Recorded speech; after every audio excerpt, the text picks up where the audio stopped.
Alors, on cherche la forme exponentielle d'un nombre complexe. Le nombre complexe qu'on vous donne, c'est racine de 6 moins i racine de 2 sur 2 moins 2i. Alors, c'est exactement le même travail que pour les exercices avec la forme trigonométrique. Si bien que on va utiliser Z1, qui est racine de 6 moins i racine de 2, et on va chercher sa forme trigonométrique.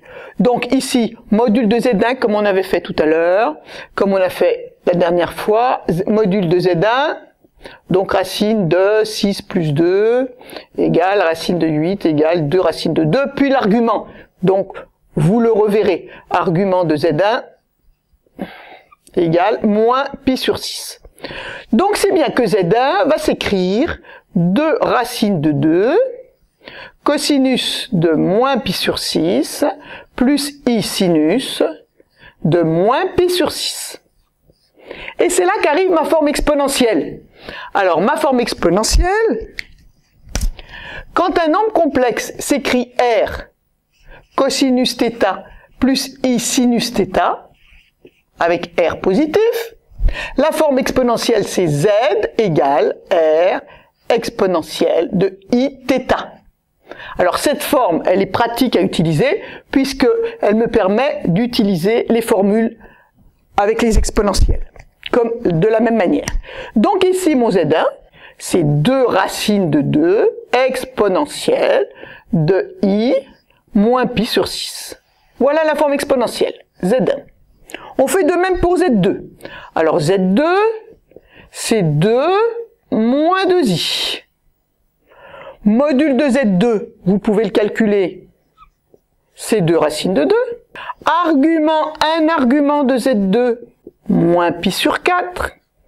À vous de le trouver.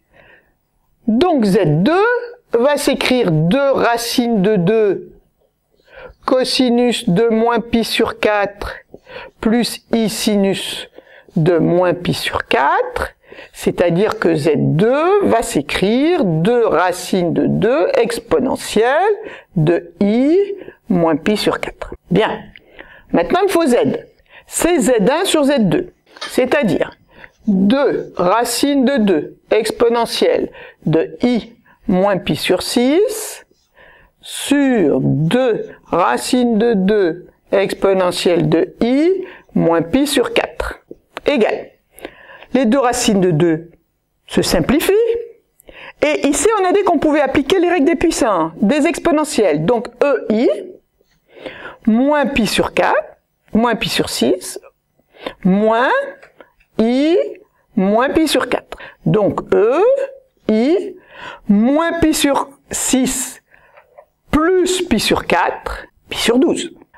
Alors, on m'avait demandé la forme algébrique. La forme algébrique, c'est pareil. C'est quelque chose que l'on sait faire. On multiplie par la quantité conjuguée 2 plus 2i. Voilà. Donc ici, vous faites vos multiplications tranquillement. Et ici, on a a carré moins b carré. Alors, le résultat, on trouve racine de 6 plus racine de 2 sur 4, plus i, racine de 6 moins racine de 2 sur 4. Voilà. Alors, vous avez ce nombre z qui est sous cette forme et qui est aussi sous cette forme. Z, c'est, puisque j'ai la forme exponentielle, cosinus de pi sur 12 plus i sinus de pi sur 12. J'en déduis que le cosinus de pi sur 12 est racine de 6 plus racine de 2 sur 4. Voilà. Voilà, maintenant c'est à vous. Alors, on vous demande de montrer que si Z1, c'est moins 2 plus 2i, sa forme exponentielle, c'est 2 racines de 2 exponentielle de i, 3 pi sur 4. Que si Z2 vaut moins 3 moins racine de 3i, sa forme exponentielle, c'est 2 racines de 3 exponentielle de i moins 7 pi sur 6. Et que la forme exponentielle de Z1, Z2 est 4 racines de 6 exponentielle de i moins 5 pi sur 12. Bon courage!